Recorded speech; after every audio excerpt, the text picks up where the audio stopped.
Okay, so what you're about to see is from Rebel Base, IGN's weekly Star Wars show, which goes live every Thursday. So imagine what you're about to see, but longer. We've just seen Ex Machina, which is a brand new film from Alex Garland. We've gone pretty big on it because we really, really like it. Yeah, not as big as his arm. Yeah, it's giant. I think that's more to do with... I think it's something to do with the televisions that. He doesn't have a big Popeye arm in the film. Well, no, he's pretty big in the film. He's big, but he doesn't have a weird big arm. Yeah, no, he doesn't. Okay. That's fair enough. Anyway, I think it's very much tangent. That's a misrepresentation of his arm. Yeah. Okay, let's get that out there That won't be in Star Wars.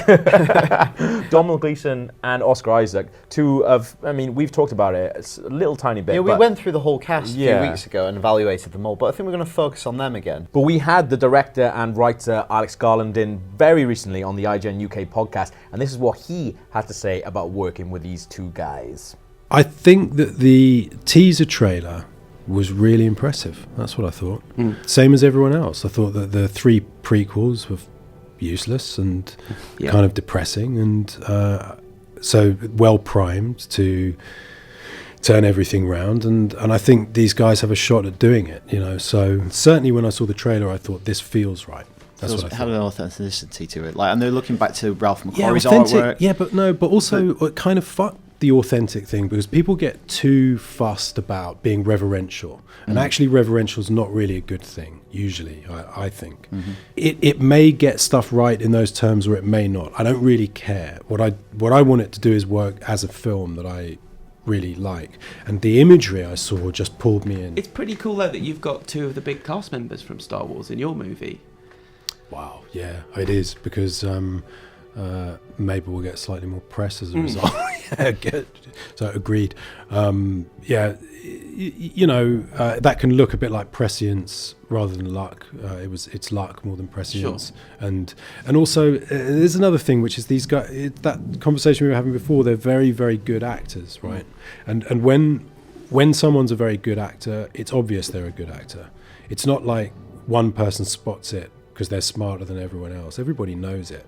And you know, see early Philip Seymour Hoffman, and you know instantly, whoever you are, this guy's really, really good. And it's like that with these guys. So in some respects, I'm not surprised they're cast. That makes sense.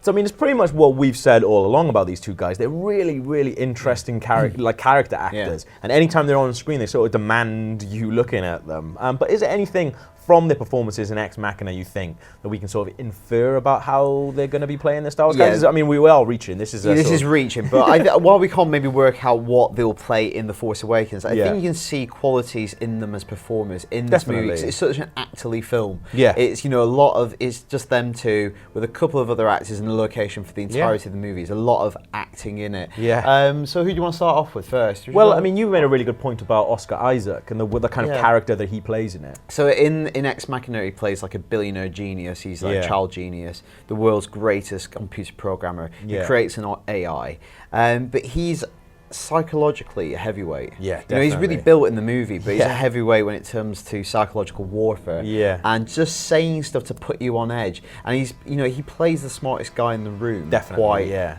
well. And do you think? I mean, we've only obviously seen a very split second, and we know his him. name, Poe Dameron. Exactly. Yeah. So I think maybe, you know, I mean, but he does look like he's bricking it. You think he looks really scared in this? Yeah, I do. Yeah. Well, you don't think he does? I don't know. I'd fine line, because being a fighter pilot is quite a dangerous thing.